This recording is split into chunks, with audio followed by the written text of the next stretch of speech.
A quick note before we begin this week's episode. We are on the road traveling to HHN this week, so we decided to open the Patreon vault so that you guys could have an episode this week. It feels very new, though, because it's the three of us. It's me, Mark, and Tommy, but it's actually from last Halloween, 2023, and it's loaded with good, awesome, spooky season Rex. Just wanted to give you guys a little context. None of you have heard this. We only had like 2 patrons, so a lot more people listen to the free show, so it will be like having a brand new free show with the three of us together. So without further ado, the Matt and Mark Horror Show rolls on with 9 more spooky Rex for spooky season. Again, we're going to be doing this all month long. It's the Matt and Mark Horror Show, talking nothing but horror. So strap in as we take you into the Wayback Machine to Halloween 2023.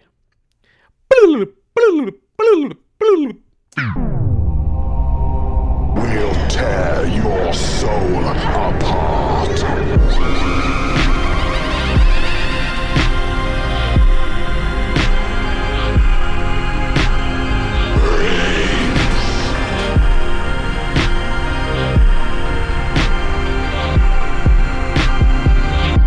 Welcome to the Matt and Mark Horror Show. We're the Monster Squad. What is up, fellas? Aboard. Thank you. Thank you for having me on the ship. I'm glad to be back. Fuck yeah, we are glad to have you back. Nice Mark is repping the Mountain Dew. What's this flavor? Is this a Halloween flavor? This is the Halloween flavor. It says limited edition 2022, so I hope these don't expire. The halfway through the show, You got I that just have old diarrhea. sugar syrup. It's like wine, dude. It's a good year, right? It's a good year. Yeah, 2022. For That's Mountain a Dew? good year, I think. What's Yeah. the flavor? What's it called? It's this mystery flavor that I cannot figure out. I like that now they don't even know want to name them. They're like, it's just mystery. The other thing too is it says contains 0% juice, so I Oh, couldn't thank even God. guess off of the juice label. I'm going to say boysenberry in honor of Knott's. Oh, in honor it does of Knott's. taste boysenberry. In honor of Knott's 50th. Is it Boysenberry. good? Does it Dude, taste nice good? shirt, man. Thank you. Thank you. Oh, Tommy, Mark? you would love the. I don't know if you're a sweet tooth guy, but we went to Knott's Scary Farm and they had like this boysenberry freeze and it was delicious. Oh yeah, no, Shout I out. love sweets. I'm a big ice cream and sweet fan. So, Nice. and I've always wanted to do that in Knott's Berry. I was actually out in Palm Springs, where you are, Mark, Oh, a few shit. years ago. Oh, But I was pretty broke at the time, so we couldn't swing it. But yeah, it looked and sounds like a lot of fun. It's worth a visit dude, for you sure, should come man. down and visit. Yeah, man. One of the I think things that so. they're known for is they have boysenberry everything. Like boysenberry. They even have boysenberry ale, boysenberry Nice. ice, boysenberry pie. They even have a fucking pizza that has like boysenberry in the crust. They're That obsessed with the sounds boysenberry gross. They're like every grocery store ever when September hits with pumpkin shit. They're just Yeah. like, Oh yeah. everything. Dude. You can't get away from it. Although, you know what I'm appreciating this year is that now, stores are coming in with caramel apple or like apple cider. They're like, that's becoming more of a presence because I love that flavor. Like I love apple cider donuts. Oh So my I always God, love to yes. see that shit like represented. Yeah, I feel like they're like, okay, pumpkin is so 5 years ago, so they're trying to usher in the new thing. Soon which it'll is be like apple. Mountain Dew. It'll be like mystery. We don't know what it is. We don't care Yeah. anymore. Just try this buy salad it. dressing. Just drink it.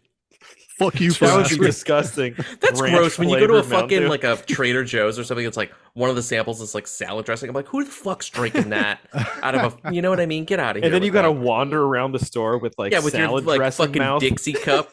You Yeah. gotta spew into this. That's what it You're feels just looking. You're looking for a salad sample to dump it on anywhere in the store. Like. Yeah, Like, who's exactly. Who's got some lettuce for me here? Just dump it in the produce, just on the naked produce.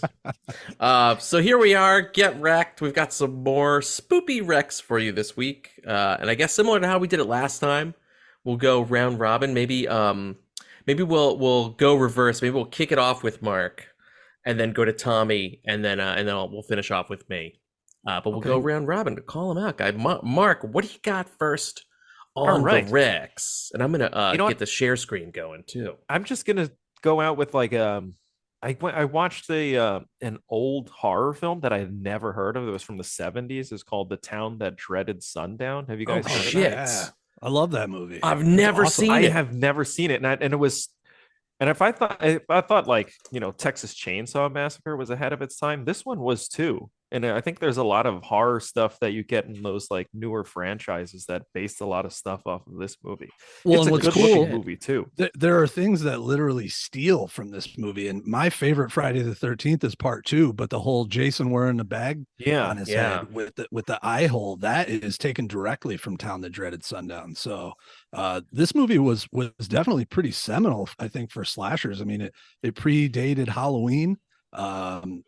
And I actually just ordered this, Matt. You'll appreciate Oh, this, really? during the Shocktober sale. Yes. Oh, The good for Scream you. Factory. It was like $10 for Oh, the cool. Blu-ray. So Oh, nice. That's a good Yeah. pickup for $10. yeah. I bet the transfer is amazing because I think I watched it in like Freevee, and that transfer looked fantastic.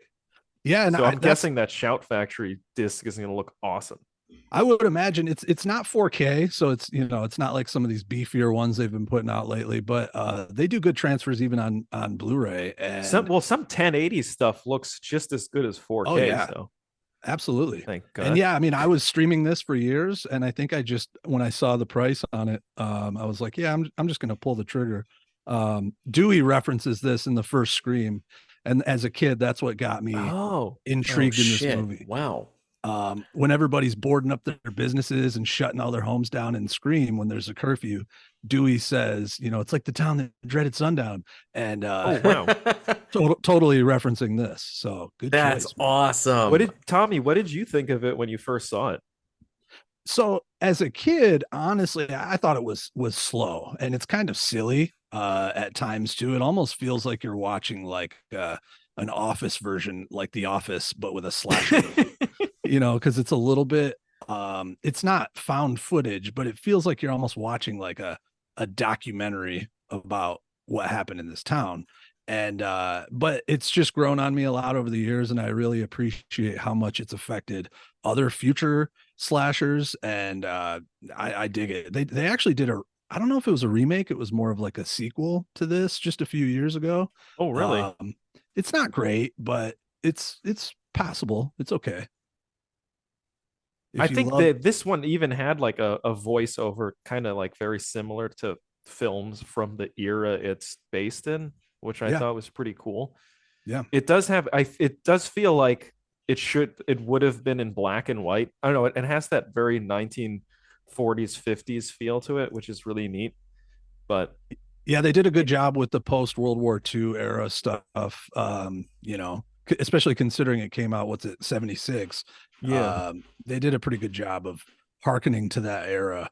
It's The crazy cop that this cars, was made in are, 76 like, because it rusty. looks so much older. Yeah. Yeah. Like they And- really did a good job at making it look really old. Yeah.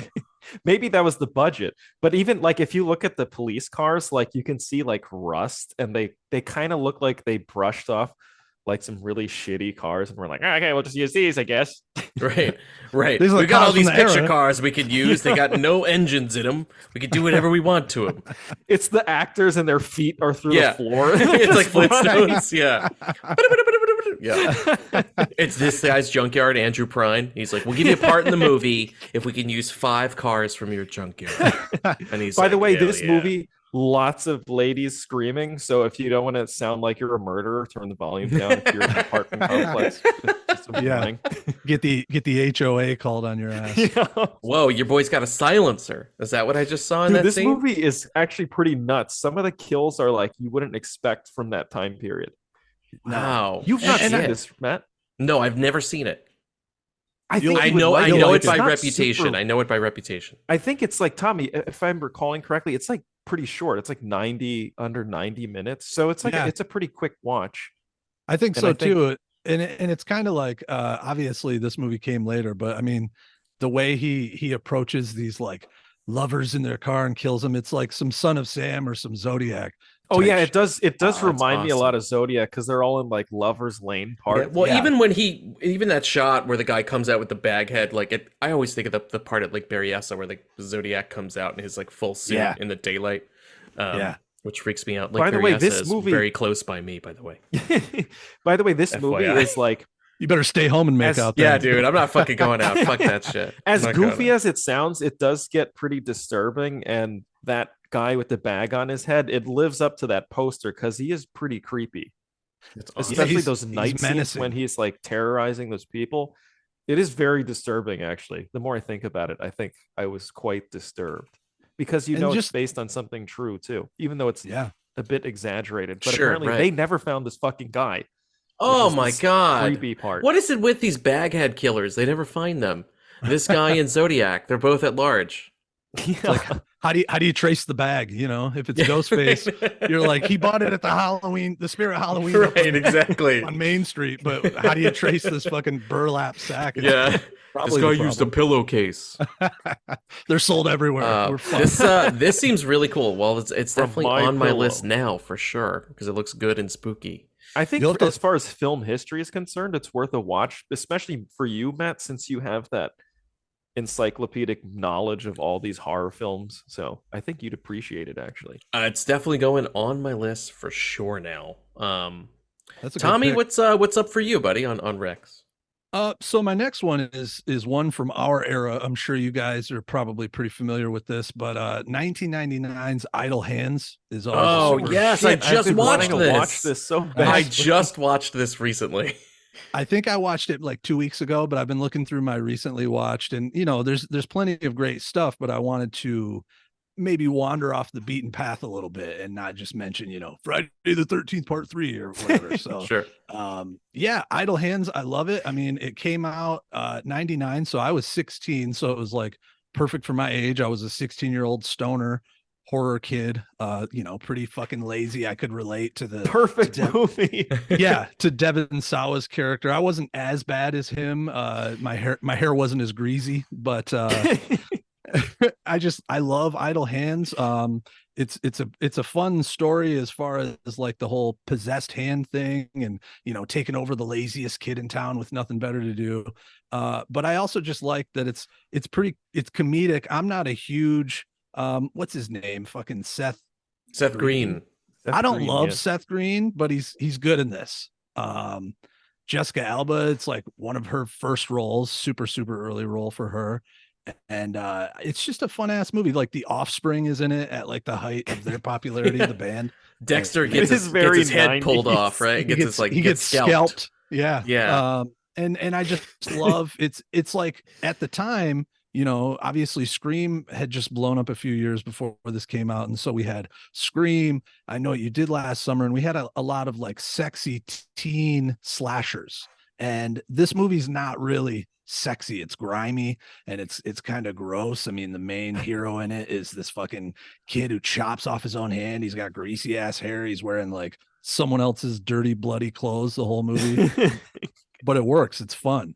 I love the scene when the principal's like, you know what, he's chaperoning the dance and he's calling a fucking phone sex line in his principal office. Like, Oh yeah. and then the hand crawls up his leg, and at first he's like, "Oh, that's nice," and then obviously it turns south for him. But yeah, it's just a fun ass movie, and I love how they use Sublime Santeria at the end of it. I'm a big music guy, especially with movies from when we were in high school, because the music was great at the time.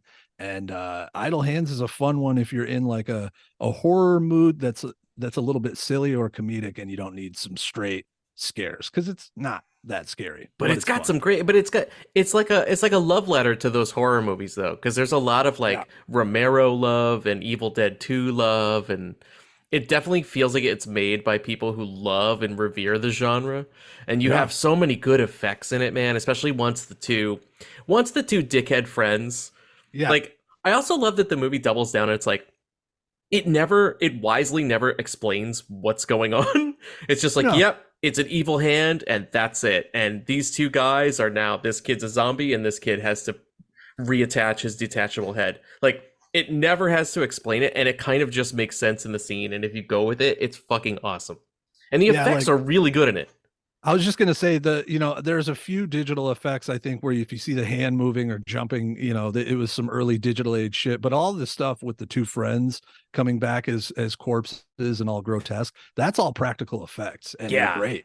They look it looks awesome. really good. Seth Green's got that like quarter full beer bottle sticking out of his head. Yeah. You can see the liquid swishing around against his I forehead. want to see if there's a good shot of him. Yeah, he's particularly great. All the handwork too. Like I know it's like obviously like Evil Dead inspired. There he is. Yeah. It's so fucking well done. It's just a really fun movie, and another merciful like short one. Like if you want to just pop it in and have fun for 80 minutes. Yeah, it's quick. There's not a lot of character development. There's not a lot of, like you said, they really don't explain the hand. I mean, Vivica does a 3-minute explanation of I'm a druid priestess and this hand takes over lazy people, and Right. that's about it. But I they love how kind he- of wisely like avoid it. Like I think Yeah. like it's kind of better the less you know about it. Yeah, I love Like when he that, look how smokes. good that looks. He smokes weed out of his inhaler, which like my wife has asthma, and if you have asthma, you can't turn your inhaler into a bowl. It's just not gonna work later when you need some oxygen. Not advisable for this for this tool. The more But you know with Tommy Nuggetz. That's Yeah. right. Oh wait, who is Cannot the guy turn it into when a he's at this like Safari Burger? Oh, it's Tom DeLonge from Blink 182. Tom DeLonge is working at the Safari Burger. He's the guy who Oh. he's like the manager guy that turns around. There's a bunch of Yeah, punkers, like I didn't popular know like that. pop punker. Yeah, it's Tom DeLonge in this scene. I remember it's the first time I ever noticed it because I just watched this like a month ago. I think it came out on Tubi. And I was like, oh my Okay. god! I even texted Mark. I was like, fucking Tubi is showing Idle Hands, and I think fucking you watched even it. wrecked it too. I think I right? did. Yeah, I think this movie's great. I By just the way, love this movie. I forgot to if had you seen actually question for both of you, have you guys seen this in the theater? Yes, he I had saw to it. actually. I Oh, you believe I lucky saw it in the bastards. theater when it originally came out. So I saw it in the theater, and what's funny is because it is rated R, and when I was like from 12 to 15, we could sneak into R movies so easily. From when I turned 16, though, I don't know, there must have been some complaints or whatever. They started really cracking down on R movies. So I remember it was hard to sneak into this, End of Days, and the South Park movie were like the hardest movies to get in, where you bought tickets for like Wild Wild West, and then you went to, Yes. Idle Hands. And Yes. so I remember we snuck in, me and two buddies, and one of my friends, I don't know, at the time, maybe he likes this movie now, but he was so not into it that he fell asleep. So we left him in the theater. Like, we didn't go far, we were outside, but we left him in the theater, and he was woken up by like the custodian cleaning it out. And he was pretty fucking pissed. So I will always remember that happened right after Idle Hands, and I liked the movie first watch. So yeah, it was good. Yeah, it's a really fun one. Mark, have you ever seen it? I've only seen it on VHS. Yeah, you Back should in, like, you the should rewatch it. Blockbuster days. It's worth a revisit. It's a fun little movie. I'd actually like to see like a nice, good copy of it. Tubi, the version on Tubi looks pretty good. Oh, I mean, yeah. I don't know how nice of a transfer exists for Idle Hands. Like, I'm sure all the As all long the as it's source not, like, materials are 480p. gone. Nobody's keeping these I on mean, hand. Probably what's ever on Tubi is going to be at least 720 or 1080, because I have the Blu-ray of it, and it's been out for a few years, and it's not like a boutique label or anything. It's not an Arrow or Shout Factory. It's just a studio Blu-ray, but that's usually what they'll show on the streamers. Does it look good, by the way, Tommy? That Blu-ray Yeah, unit? it does. I mean, it's it's not like watching a Dunkirk on 4K or anything like that. But yeah, it does look good. And I think would this- wager to say this is better than Dunkirk. I can safely say that. as I a agree. movie, yes. Aesthetically, maybe not so much, but yeah, as a film. But no, yeah, like I think this is one of those ones when it came out, 16 or back in VHS days when you watched it, Mark, it was like, yeah, that was fun. But I think now when you watch it, it's like, wow, this aged really well. Like in 2023, Idle Hands still holds up for sure. And I mean, Oh, cool. 24 That's years good to old, know. that's pretty good. It's impressive. Yeah, it's a good track record. All right, man. Idle Hands. All right, so I'm up, and I will tell you guys. So I will stick with this. So we're all watching these kind of older, stranger movies. Bit of a blind spot for me. I finally Oh, watched interesting. Gargoyles from 1972. It's so old that IMDb does not even have a autoplay trailer for it. Um, so what this movie is known for, Whoa. it was a made-for-TV movie made in 1972, and I only know it by reputation. I know how these gargoyles look, and the reason I do is because it was actually one of Stan Winston's first ever gigs, was making the gargoyle suits for this movie. The movie's very simple. I thought it was going to be, I had heard over the years, I was like, oh, people said this movie's really slow. It's a made-for-TV movie in the 70s. Like, how good's it going to be? And I actually found it to be pretty fast-paced, a lot more fast-paced than I was expecting. It's a very simple story. It's like a father and daughter sort of on a road trip who come across these living gargoyles, and they explain to you that like gargoyles have been on Earth for X amount of hundreds of years, and they are looking to repopulate, sometimes with human women. And that sounds like a Skinamax plot, but it's actually like it's done in almost a Clive Barker-y kind of Nightbreed kind of way. And the suits look fucking awesome. This is, you can see there are different types of gargoyles, but like I want to show you guys, like this is the main gargoyle, and he's played by Bernie Casey, all people who you know. Who's that? Bernie Casey was in, do you remember Revenge of the Nerds? He was the head of the Black Frat. Okay. Bernie Casey. Oh He's yeah. a famous football player. Oh yeah, he's also in I'm Gonna Get You, Sucka, Cleopatra Jones. He's the main gargoyle. He doesn't even have a name. That guy is under all this makeup. And it's really cool. Like, it's just one of those things. Like, I love kitschy 70s rubber suits, though. like Land of the Lost. Like it does the look cool. stacks. They look fucking awesome. Like legend quality, no? And look, dude, young Scott Glenn is in it. I saw that name. That's awesome. Yeah, he plays he's like a biker, and he's like a biker in town, and he's one of the first humans to believe that the girl's story. She's like, gargoyles took my dad, and of course the cops are like, "Shut up, stupid!" Right? And Scott Glenn's like, "The fuck you talking about? Fucking gargoyles and fucking town." And he goes out there with his dirt bike gang to try to help, and he becomes one of the final fighters against the gargoyles at the end, when they go to the caves to try to get rid of them. Hey, wow, I know this actually sounds like a cool movie. It's fucking cool. It's really cool. It's like The Hills Have Eyes, but with gargoyles. Yeah, a little bit. Like they go, it's kind of like Mark. That looks crazy. Funny enough, because we just went to the Evil Dead exhibit. It's kind of the same story as Evil Dead. It's like, you know how in the tape recorder that's like the guy talking to his daughter and being like, I discovered the Necronomicon and this. So this guy is basically that. He hunts for weird artifacts. And one of the things they come across in the town is that someone shows them what is basically like a gargoyle skull. And at first they're like we don't believe you. And then the gargoyles show up and they start to fuck with them. It's awesome. Yeah, it actually looks really damn good though. Yeah, I want to watch it. It doesn't look like it's really cool. It is on it's on Tubi. Shout out to Tubi again. Tubi coming through in the clutch. So if you want to watch it, so again, it was made for TV, so you're gonna have the black boxes on the sides, but the good news is it was shot on film, so it looks fucking good. So yeah, you will forsake something, actually, but there's it does something look good. Nice about seeing something shot on film in 4:3. I don't know, it's just like very nostalgic, but it also is like it's too. Nice for compositions too. Well, and I also think, so it's funny when HD TVs first started coming out, and like my first TV was a plasma. I didn't like anything being 4:3 because you'd get burn-in on the sides from that image being displayed for 90 minutes. But now with like OLEDs and I think QLED TVs, it doesn't work that way. And because they do such rich, deep blacks, instead of them, I'm not going to get all technical because I would sound like an ass, but instead of the diode showing black, it's like the absence of light, so it doesn't. It just turns them off. Image retention. So 4:3 is fun when you're watching it on a 65-inch. But have you widescreen? Tommy, have you noticed? Because do you have an OLED? I do. I have a Sony OLED. So I have an OLED too, and I noticed there are some places like Tubi. I don't know if you encounter this too, Matt, where they keep it 16:9.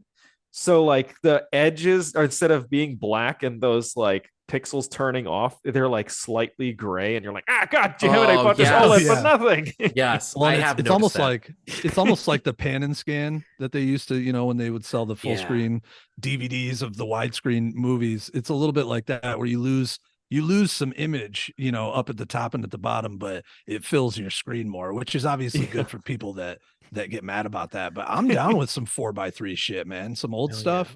in its original. The gray bars are really just for old TV shows. Like if you wanted to watch fucking, I'll make it up, MASH or Taxi or Chips or something, it's probably gonna have the gray shit. You know, you're gonna watch Chips later, man. You watch some Chips. We just found out Matt's recent TV watch. His guilty pleasure list. Yeah, WKRP in Cincinnati, Mr. Ed. Remember all the shit on Nick at Night? You'd be like, oh yeah, F Troop. As a kid, Green weren't you like, Acres. God damn it, and you just turned that shit off? Oh yeah. Fuck no, dude. I used to love. I would at least watch Green Acres and Mr. Ed, but then when it started getting into like Civil War, like I did not like F Troop, and when F Troop would come on, I'd be like, "Fuck this!" I'd turn F this, and I'd turn it off. My mom would always want to watch Petticoat Junction and Green Acres, and I was like, "Nah, I'm not down with I'm this, good. Mom." Petticoat this Junction. What is that? It might even be older than all. Isn't those it like a other ones you variety mentioned. show? Honestly, I don't remember much about it because I didn't like it, but This week's be. episode is all for the boomers. People, we're talking directly to your childhoods. yeah. If you're a product of post World War II lovemaking, then you're gonna like. You're gonna love this Get Wrecked. this Wait, by the episode. way, this actor, this lady's hilarious. She's the innkeeper at the motel where the dad and the daughter are staying, and she's like a drunk and a lush, and she tries to back it to the dad, and the dad's not having it. And then when the gargoyles attack, she gets pissed because she thinks they wrecked her motel, and she's like, "Gotta get out of here." It's really fun. You gotta be in the mood for this kind of thing. But I think if you're on its wavelength, and listen, they don't fuck around. It's not like they make you wait 40 minutes to see the gargoyles. Those fucking gargoyles are in the first 5 minutes of the movie. They are coming in hot. Oh, that is very Nightbreed of them then. Yes, they don't Like, waste boom, any time. gargoyles. They're like the gargoyles have equal screen time with the humans, is what I think is kind of what they were trying to go for. That's kind of how it should be when the movie is simply you go. titled Gargoyles. So Dude, that's that good. looks awesome. And that It's cave really looks fun. great. It just looks so cool. Once again, it's like, we're big proponents of physical effects on this show, and just to watch a movie like this, it was just so cool to watch like real tactile gargoyles like walking around. I was like, this is awesome. By the way, quick question. I know that's probably a lame question, but when they did the interiors of that cave, did they use an actual cave or did it look like some shitty foam cave? Double. So there are some, like, when Scott Glenn goes in and he's got a torch, it's like really dramatic. It's obviously the real cave. But then later there's like some discussions between the main gargoyle and the human girl, and those are clearly like on a foamed soundstage. Nice. That they lit the same, but it looks awesome, man. They did. Dude, these are like these famous. I think these are like the famous cable guy Star Trek caves. Like it's these caves looks that everybody great. always uses. Yeah. Like, I that thought the looks gargoyle awesome. looked like something straight out of Star Trek for sure. So Oh yeah. It's got a real Slee Stack Land of the Lost vibe, which is I love that look Yeah. of the Slee Stack. This is Yeah. actually a female gargoyle. it's by the way. creepy. So Yeah, when you, there started, she is. She's trying to lush it up. She's like, "Come on in. Your daughter's tired. The gargoyles aren't here. Just me." That's what's happening in this scene right In my big night robe. here. drinking some sherry. Yeah, you've heard of Nightbreed. Come on in and see Night Robe. It has the most fabric. That was like their Victoria's Secret at the time. Yeah, Yeah. that was Boom. some This was slutty ass considered stuff right risque. there. Yes. Yeah. A little bit of my ankle is showing. Whoa. So Oh, boy, I'll be right in. that's my When you, first pick for the week here. When you started typing gargoyles, I thought you were gonna go for the early '90s TV show for a second. Well, it's funny yeah. because of me watching this, I've now wanted to go back because I used to watch the '90s Gargoyles as we all did as a kid, and now Is I'm it like, based fuck. on the same thing? No, totally different Oh. story. Because I remember those gargoyles firmly start like in the like almost like Highlander, like in the 1600s with Scottish clans, and like the gargoyles are friends to the barbarians. Like I remember there being a very clear like lineage, but it's different. But now I do want to rewatch those gargoyle cartoons, especially They too look because if cool. you're a Nintendo Switch guy, that Gargoyles video game that none of us could beat is being reissued, remastered rather. Ooh, so nice. you're gonna have a nice new copy for retro gamers who want to play like me the old Gargoyles games. So I might actually now jump in whole hog to the Gargoyles series.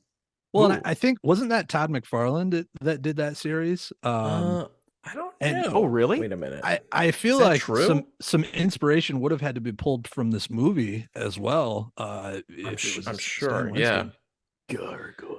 Gargoyles. Wait, let's see. Is there any Todd? I guess Todd. there's not much No. interest in gargoyles Nah. nowadays. Gargoyles, just not as hot as they used to be. That's what it Gargoyles says are on the National everywhere. Enquirer, and Yeah. ashamed gargoyles leaving. Gargoyles, Fun, not as hot fun as in they the used 70s. to be. Yeah. Today it's all Taylor Swift. It's not gargoyles. The kids want Taylor Swift. Anyway, Mark, what's next for you on the Rex? Oh, okay.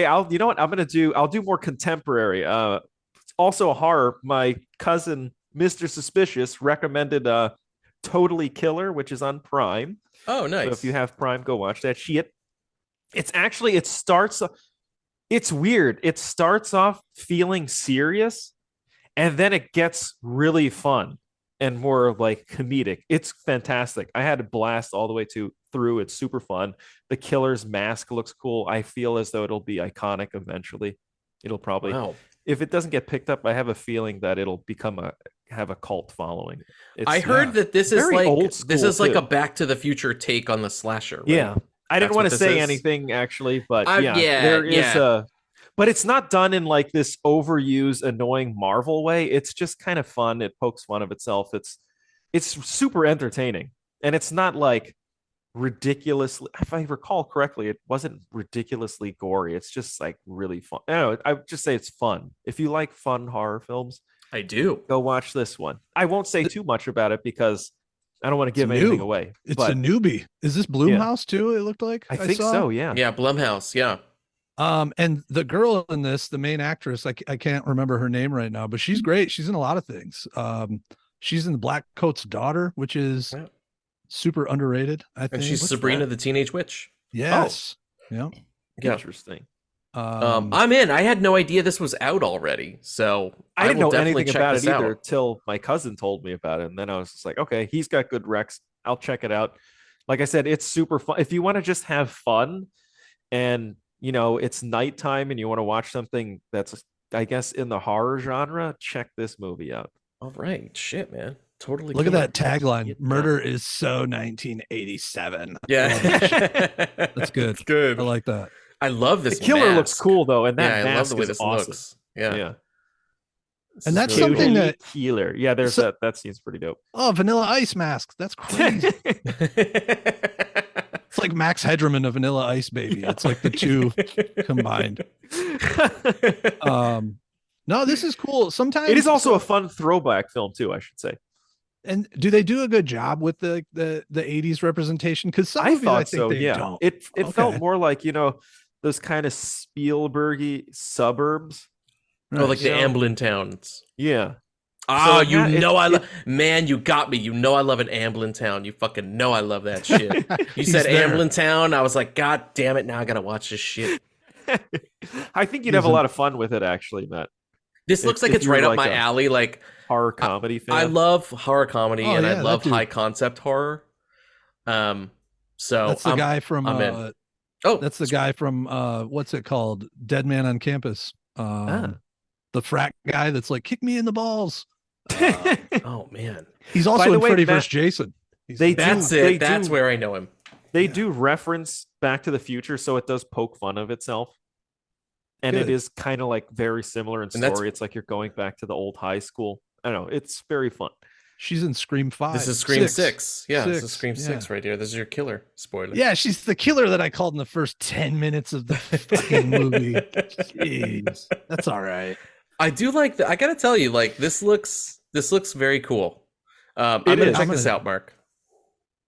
Yeah, please uh, do. I I'm wanna gonna know. write this shit I bet down you with a guys will be goddamn wrecking marker. it next week. Oh yeah, Next week you're gonna be that, like, that shit always works, Matt. I'm gonna write this down. I'm gonna break this down. Put in shredder. You just hear the background.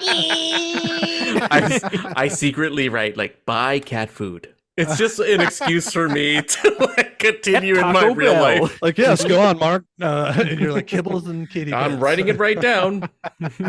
Watch new awesome. Taylor Swift movie in theaters. I can prove I've written I've written down Gargoyles. Bad camera work, but I've written down How Gargoyles convenient, Tommy totally Nuggets. kill it. I know. It says 2 Taco Bells, Don't forget to get the extra hot sauce. new pumpkin spice frosty at Wendy's. Has anyone tried that, by the way? No, but it looks delicious. I have no Wendy's near me, so please somebody get it. so I Okay, could how live about this? vicariously. I have one right by my house. I will get it. Oh, you do? And I will ship one to you on dry ice. Send him a small. Like, It Hey, shows man, up. I got like a really wet package. It's surrounded by bees and ants. You're like, There's like- I cannot accept this bag. I Yes. open it up and it's like some John Carpenter horror film. It's just those like really gross bugs that are all going. It's gained sentience now, like the stuff. It can move in the box and do things. But as like this congealed bug person. Do not ship Frosties, people. It doesn't work. No, it's just going to be a soggy, mold-ridden cup by the time it arrives. That's right. We need Eat to your save ass. humanity, not kill it. Tommy, what's up for you next on the Rex? Oh boy, next one. I debated throwing this one out today, but we just watched it a couple nights ago, and it's super fun. I am going to go with Train to Busan. Oh, from shit. 2016, and part of the reason I debated it is I know some people, just don't necessarily like to fuck with subtitles, especially in the day and age of people like bored scrolling. But honestly, during horror season, you shouldn't be doing too much of that. You really should give the screen your undivided attention sometimes. And Train to Busan is a really fun one. It's super intense. And, obviously we all got too many zombie movies in too short of a period of time. From like the early aughts, 2004, around the time of the Zack Snyder Dawn of the Dead remake, which was great, up until the early 2010s, there was just so many shit zombie movies. And Train to Busan is like an awesome, refreshing take. There's nothing that groundbreaking about it at its surface, but I just feel like it's a good emotional story. You really get connected with the main characters in this. You guys have both seen it, right? Oh, Yeah.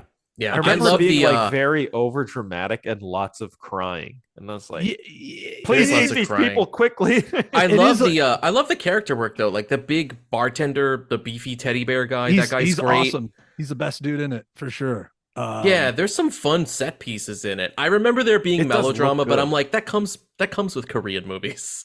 They I was always gonna have to have say- a little healthy amount of melodrama in them.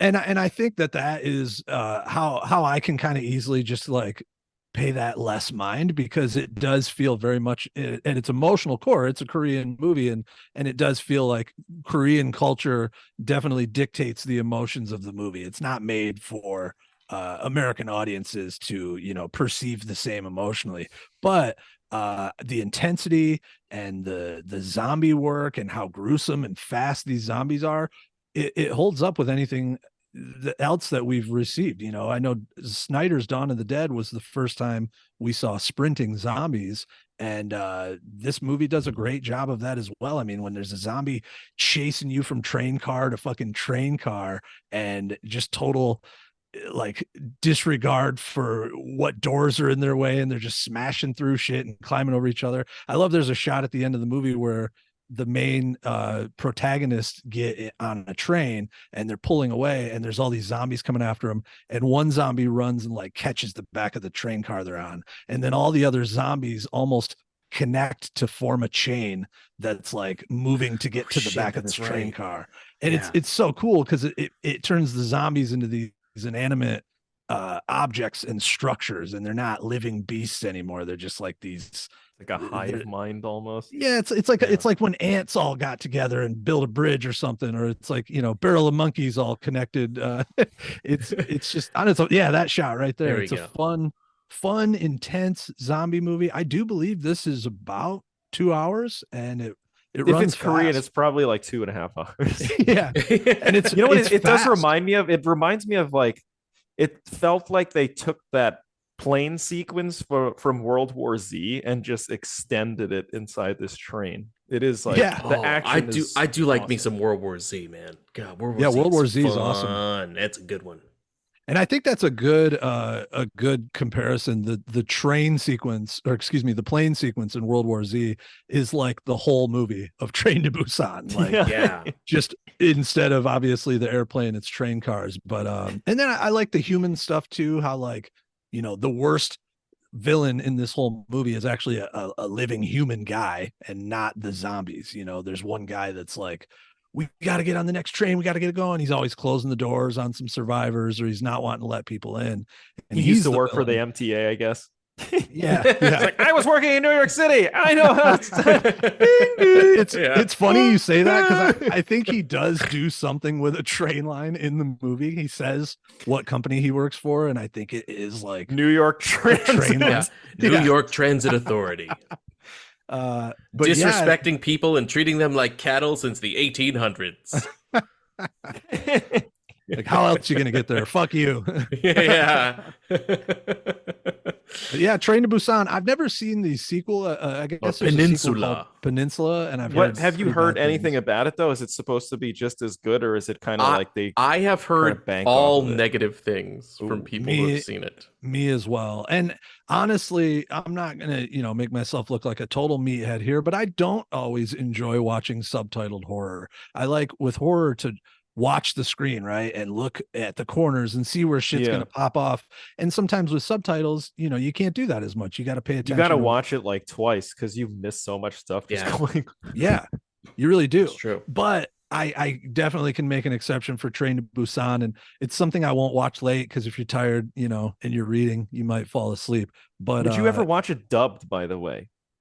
probably not, because I've seen it now 4 or 5 times with the subtitles, so I don't feel like I need the dubbing.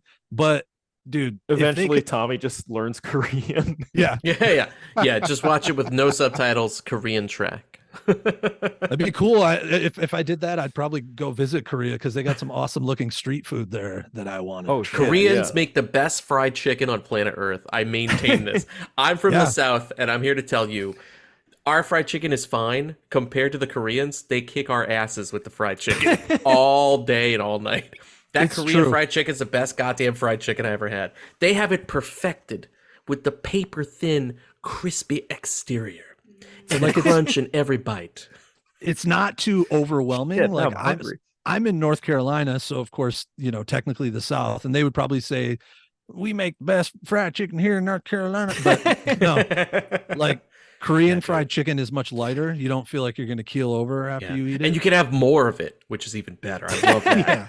I like to gorge. So like, I can have maybe 3-4 pieces regular Southern fried chicken. Korean fried chicken, I can have 8-9 pieces and still go on with my life. Jesus Christ. Plus some sides. I like to have a little rice, a little Dude, fries. you gotta take care of yourself. We gotta go to HHN again. What's wrong? Okay, no more Korean fried chicken. No more Korean fried chicken.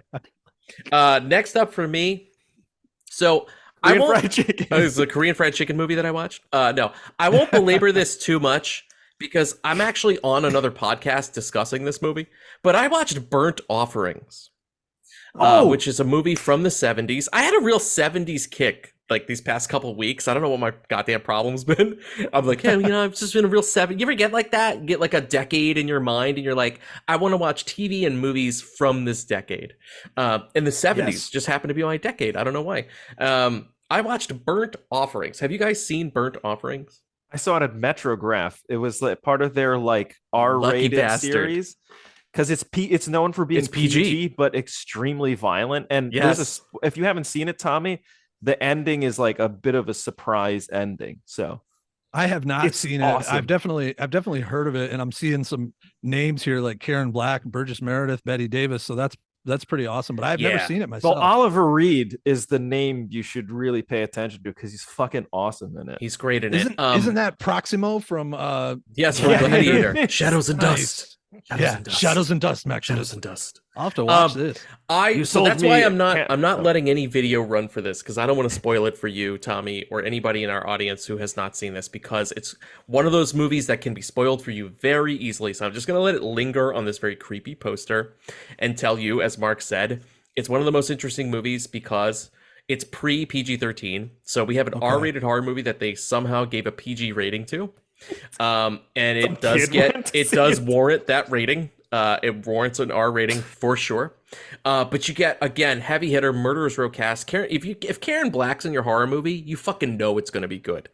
She always plays somebody eccentric and wild. This is Mama Firefly from the Firefly family movies and A House of a Thousand Corpses and how Terror, Trilogy of Terror, a bunch of other awesome stuff. Oliver Reed steals the movie. He's so good. I don't even want to say his deal. Burgess Meredith is in like 2 scenes and is unforgettable in them.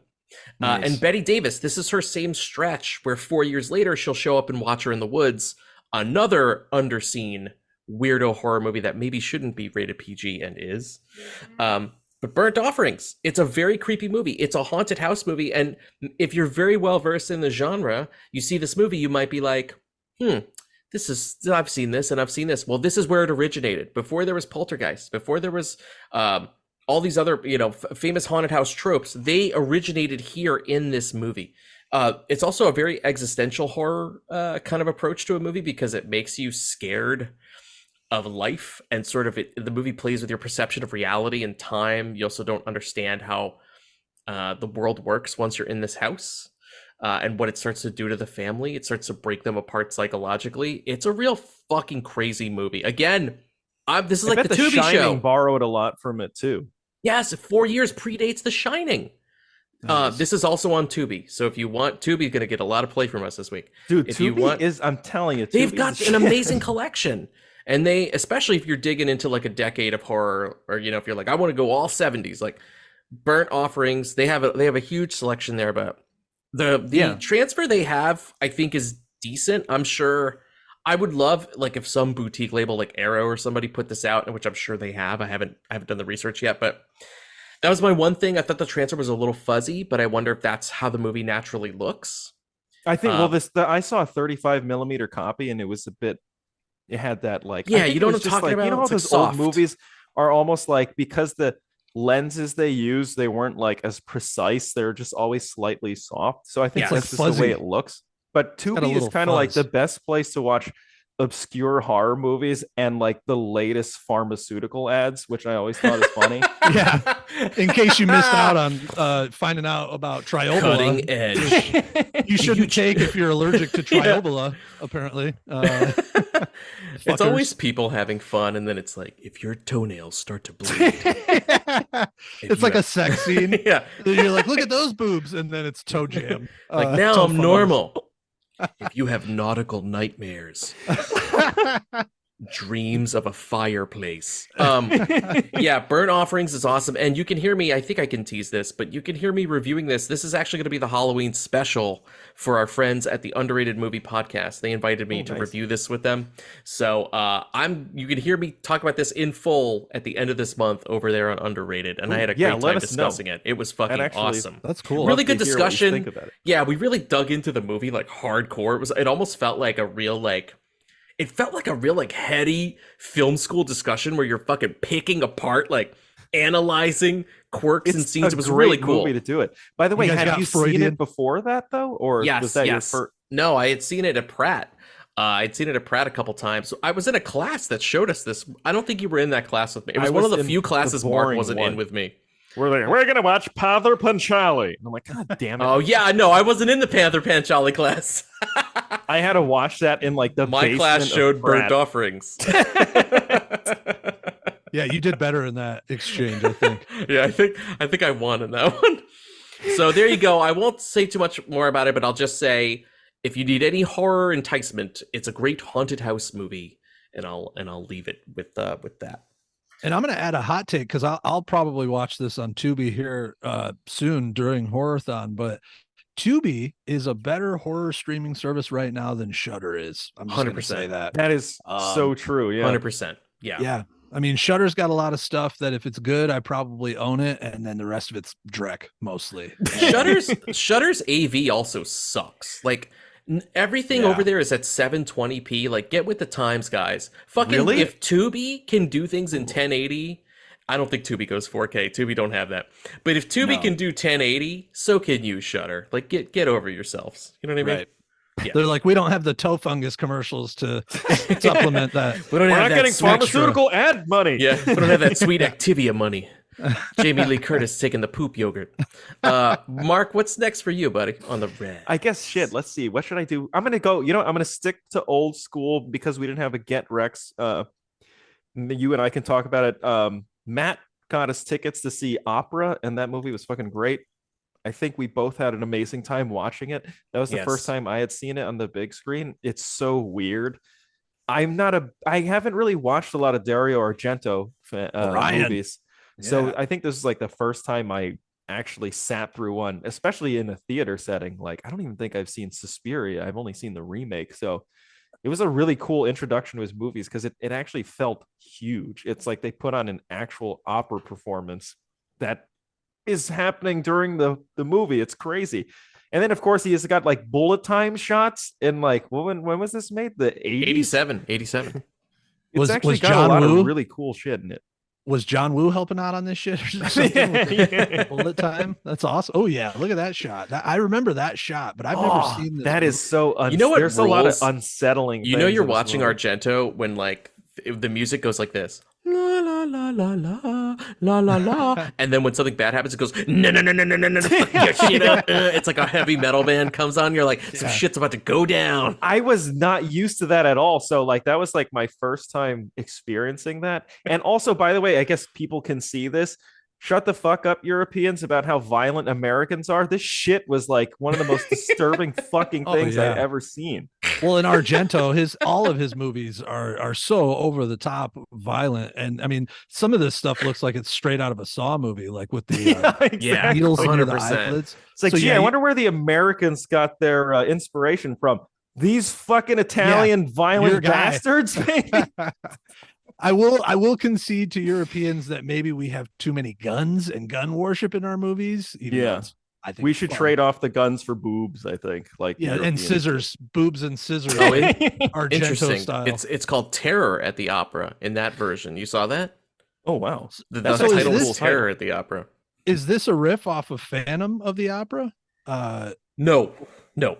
It just happens to take place at an opera. That's it. It's about modern opera culture. So like an opera star, opera producers, the sort of opera theater scene over there in Italy. But Matt, didn't it feel like you were actually behind the scenes with these people? It felt like an actual production of an opera. I think, like all of Argento's movies, it felt like a nightmare I could not wake from. It was like I was like locked in, and it was like, you live at this opera now.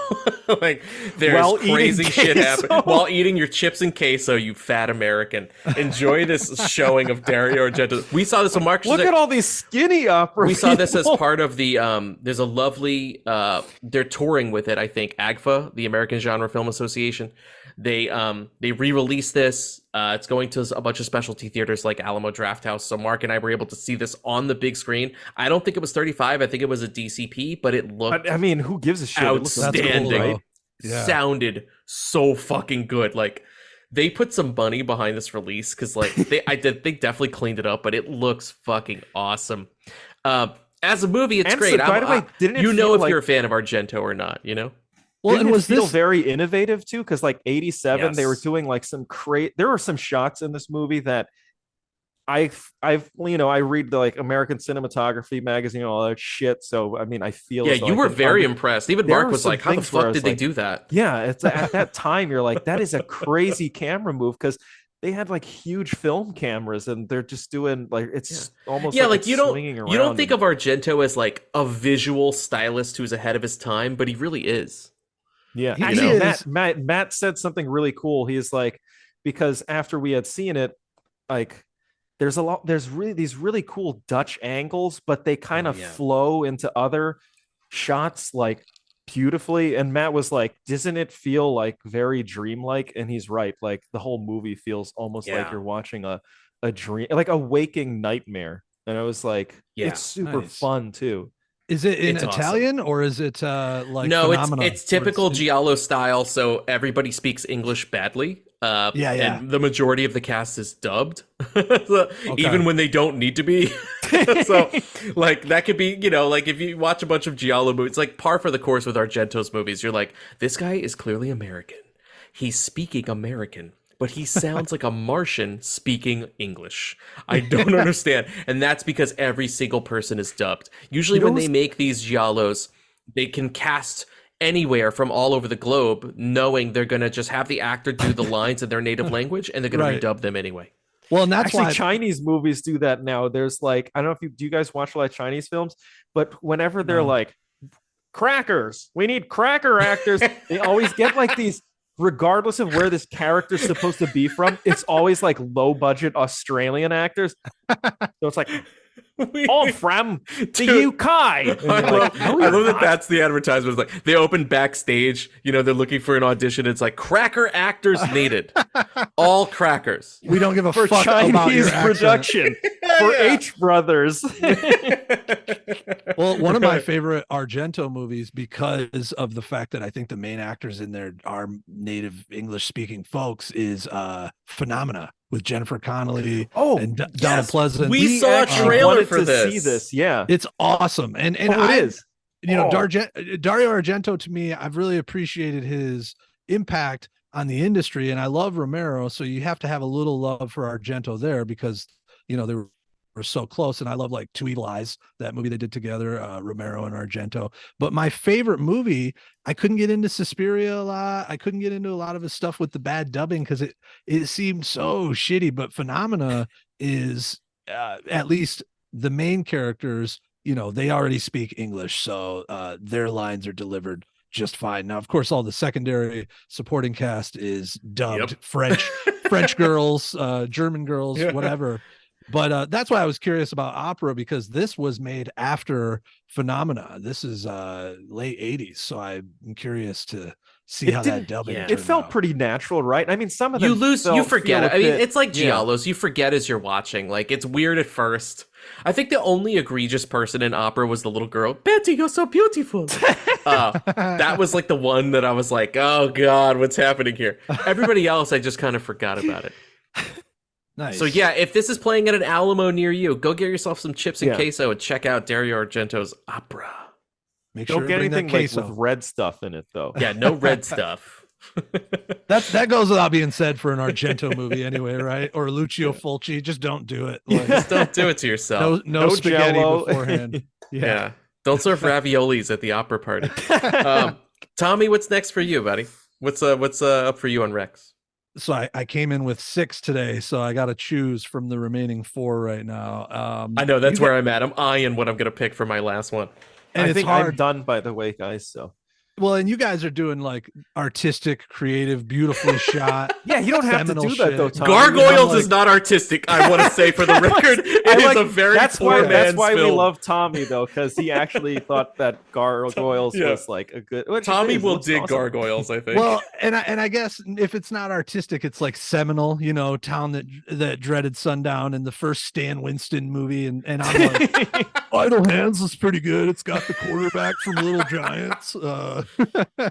But I'm just gonna go for it anyway. Balls to the wall. One of my favorites in the franchise, which I love, Nightmare on Elm Street 3, Dream Warriors, baby. Oh man, I've never seen what that. A movie. Oh, dude. So as far as the Nightmare movies go, I love the first one. I love Wes Craven and his vision with that, and Freddy's so serious in that movie. He's not yet silly. He's not dropping one-liners.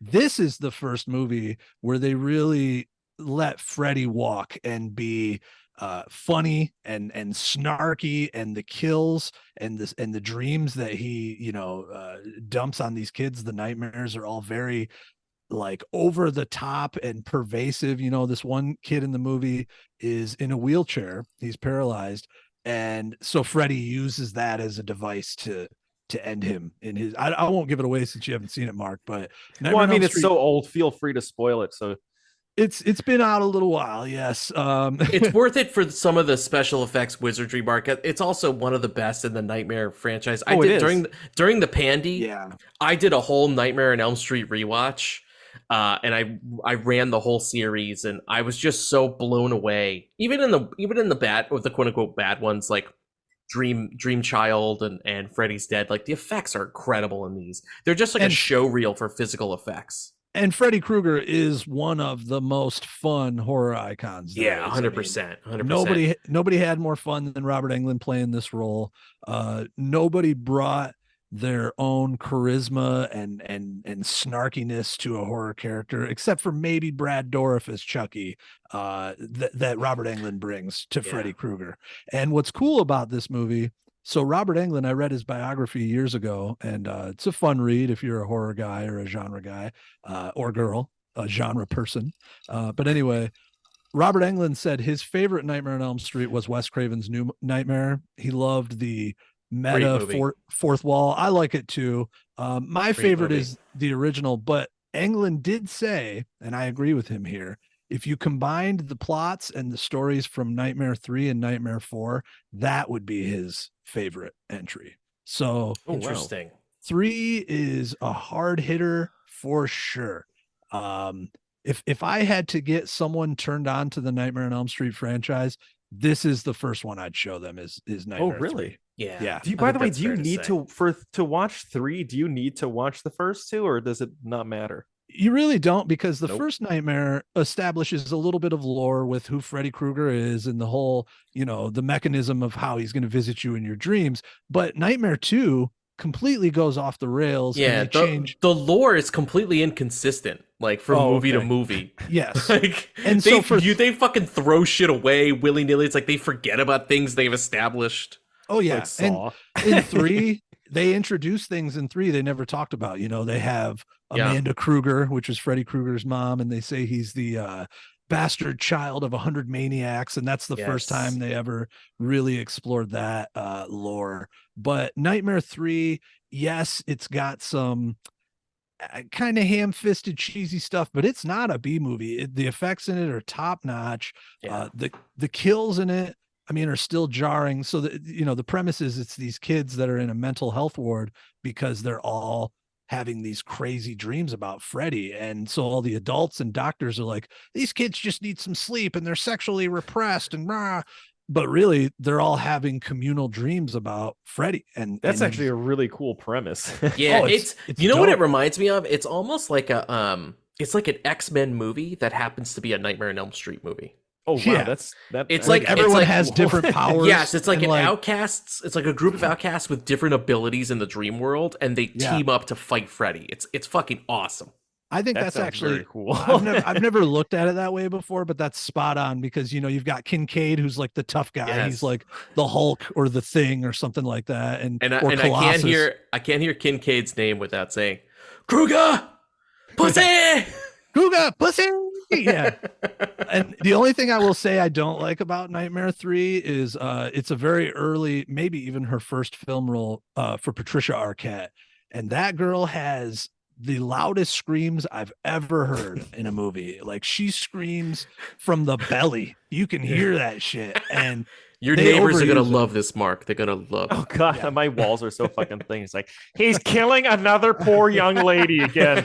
That's 8 this week in October alone. So yeah, it's super fun though. Some of my favorite imagery from the entire franchise, when the kid is walking and he's being puppeteered to walk off the rooftop of the mental hospital. One of the best uses of effects and horror visuals in the whole franchise. It's just an awesome movie. Welcome to prime time, bitch. Yeah, it's got to be up there for me. Yeah, your big break movie on TV, and then he slams her into the fucking TV.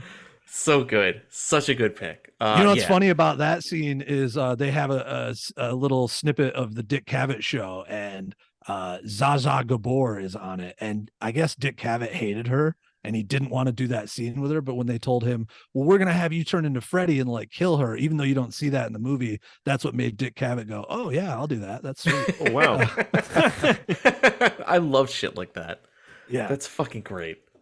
So there you go, Nightmare on Elm Street 3 Dream Warriors. All right, I'm gonna close us out here. I'm gonna give a random one. I won't go into my TV pick.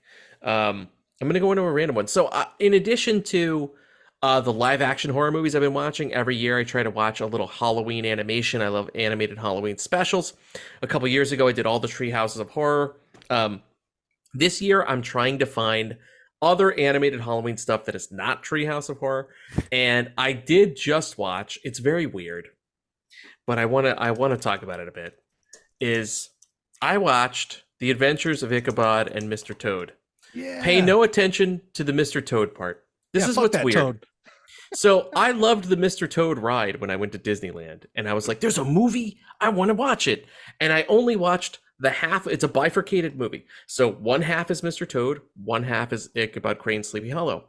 And I had only watched the Mr. Toad portion, and I thought it was terrible. Like, the ride is so much better than the movie. The movie sucks. The Mr. Toad story deserves so much better. I maintain that. I had never watched the Sleepy Hollow version. I love Mark's portion. reaction. Yeah, he's like, I can't believe he's taking this seriously. I am. So this week I was like, oh shit, that shitty Mr. Toad movie has a Sleepy Hollow animated bit. Like, the famous Disney animated bit is in that movie. So we watched finally The Adventures of Ichabod, which is basically Sleepy Hollow in its original 1949 animated form. Oh, that's cool. It's awesome. It's only like Basil 26 Rathbone's minutes. in it? I've wanted, yeah, it's about Basil Rathbone. I fucking love that guy. It's, I want to say 40 minutes. Okay. It's really cool. It's very weird. It's not what you think, but I say that in a positive way. I think because I just watched the Tim Burton Sleepy Hollow, which has become like the definitive Sleepy Hollow for me. And I was kind of expecting to go over the same story beats. The animated movie does not do that. The animated movie is very different. It like takes its time establishing who Ichabod is. It's very funny. It makes fun of him. And then in that crazy dark Disney way, with like maybe 15 minutes left, they're like, we're having a good time. Everybody's having a good time laughing at Ichabod. Holy shit, his life's about to get fucked. Yeah, nightmare. And nightmare here comes fuel. nightmare fuel. Here comes the Headless Horseman. And dude, when Disney does shit scary in their animations, especially in this golden era, it fucking works. The Headless Horseman animation is incredible. The tone, the mood, everything changes. I don't know what they did, if they remastered it for 4K. Everything on Disney Plus says 4K. I don't know how much of that I believe. This looked in fucking incredible. Like, animation always looks good in a high def format, but this looked amazing, and the ending is truly chilling. Like, I don't think they intended it to be as scary as it comes off, and it got me. Like, Hold on, I'm gonna write this down now. it's fucking excellent. But just so you It's know, good. Mark, you are in for, if you just want to watch the Sleepy Hollow portion, when you start the movie, it starts with Mr. Toad. So you're going to have to fast forward the Mr. Toad bit. And it's very clear when that bit's over, because the movie has a framing device, which is like you're in a library, like a live action library. And a guy takes a book off the shelf. Mr. Toad. Okay. The next time you see him, he'll put that book on the shelf and grab The Legend of Sleepy Hollow. That's when you start the movie. Oh, okay. Yeah. And you know, cool. what's cool about this too is in the first, like you were saying, Matt, the first 2/3 of it, it's like Bing Crosby singing, and you're like, wow, we're having a fucking gay old time right now. And then it just gets dark as hell. And you know, I always loved the Sleepy Hollow story. When I was a kid, that and King Arthur were like my shit. And yeah. So Well, I'm from the New York area, so I actually got to go to that place, oh, nice. and it's fucking creepy. We went there when it was foggy, so it's very creepy. That's perfect. Oh, that's It like perfect lives for up this. to its name.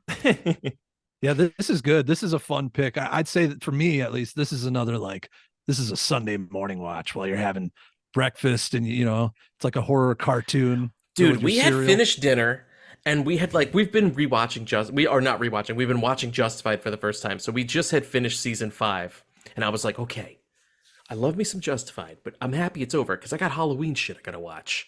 And I was like, I don't know why, but I was like, I think because we just went to Disneyland and we just watched Sleepy Hollow, I was like, I want to see that goddamn animated Headless Horseman. I want to watch that fucking Sleepy Hollow. We watched it like 10:30 at night.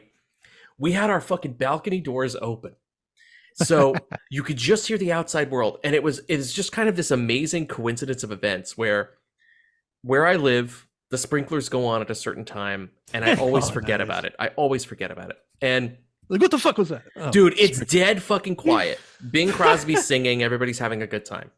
The movie starts to get dark. When the Headless Horseman appears on the covered bridge, all of a sudden, like, there's a moment where Ichabod's looking for him and you don't see him, and you know he's gonna pop out. And I'm talking like a millisecond before he popped, you just heard all outside my window, and I was like, "What the fuck?" And then the headless horseman appeared on screen, and it was perfect. It's Perfect like those. timing. It's like those jets of air at HHN. Yes, it was just like that. It scared the bejesus out of us. So like, you have PTSD from that. I think this could definitely work as a Sunday morning pick, but I'm going to tell you, I think it also works as a late night pick, especially if you're not expecting it. No, you're not expecting it to be as scary as it is. Like it gets dark and weird, and it's awesome. I'll watch it tonight, actually.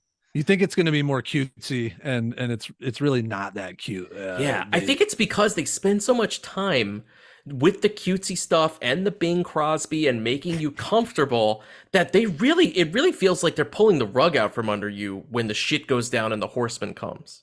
Yeah, like the other foot fucking falls. Crazy. Yeah, that's a good pick though. I try and squeeze this in every year. I love the stuff that's under an hour, so you can put it between shit. Watch, one of the things actually that I watch maybe every horror-thon is I watch all of the episodes or most of Are You Afraid of the Dark, and they have a headless horseman episode that's one of the best. Oh shit! All right, I'm gonna write that down because I actually want to watch that. Yeah, and dude, I'll DM you what season and episode yes, it please. Because I think it's season 3, but I'll DM you the deets, and then you can tell your listeners. But I don't have that info on me now. So, no problem. Yeah, man. Also, by the way, if you're a Disney Plus guy and you're looking for Halloween animations, they've remastered a lot of their classic vault stuff like Lonesome Ghosts, The Skeleton Dance, Trick or Treat. So they're all there. You have access to all of the Disney Halloween shorts from the 40s and 50s, and they're definitely worth checking out. So I'm actually going to watch Trick or Treat and Lonesome Ghosts tonight. Nice.